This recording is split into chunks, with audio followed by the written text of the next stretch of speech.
Samantala mga kabombo, hugot tayo ng inspirasyon mula dito sa kwento ng isang kumuha ng board exam kung saan siya yung nanguna dito sa Mechanical Engineering Board Examinations. May balita ang Star FM Manila.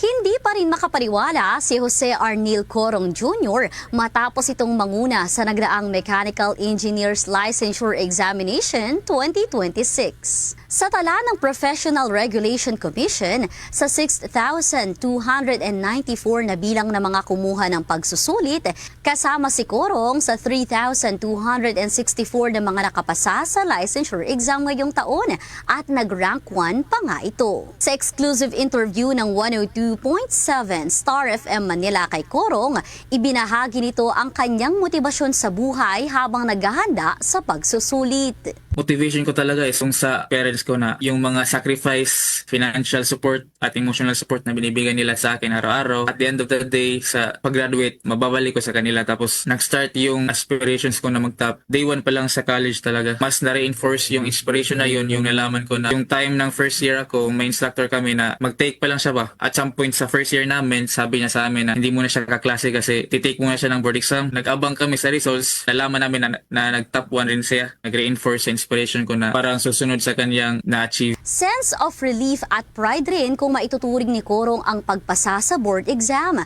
dahil bukod sa pagtatapos bilang cum laude, siya rin ay nakapagtala ng 93.25% rating sa exam. Sa pagbabahagi pa ni Corong, hindi man mechanical engineer ang una niyang napuso ang kurso, kalaunay minahal niya pa rin at pinagsumikapang pag-aralan at tapusin. Nagpasalamat naman ito sa lahat ng nagpakita ng walang humpay na suporta sa kanyang Mechanical Engineers Licensure Examination journey. Sa lahat ng tao na laging nasa tabi ko, even from the first day of college, malaki talaga akong pasasalamat sa kanila kasi social support system ko maliit lang pero ma-feel ko talaga na quality ba. Kung wala sila, wala rin ako. Hindi lang ako isa nagtagumpay, kaming lahat nagtagumpay sa achievement na nakuha ko. Most especially ni God kasi siya talagang nag-bless sa akin all throughout. So, I think sa college talaga tapos sa board exam, pulling the strengths kung baga sa lahat ng mga achievements ko sa all throughout that timeline.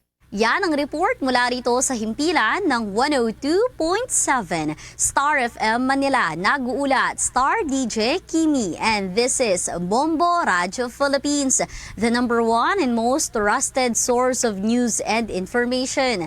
Basta Radyo, Bombo!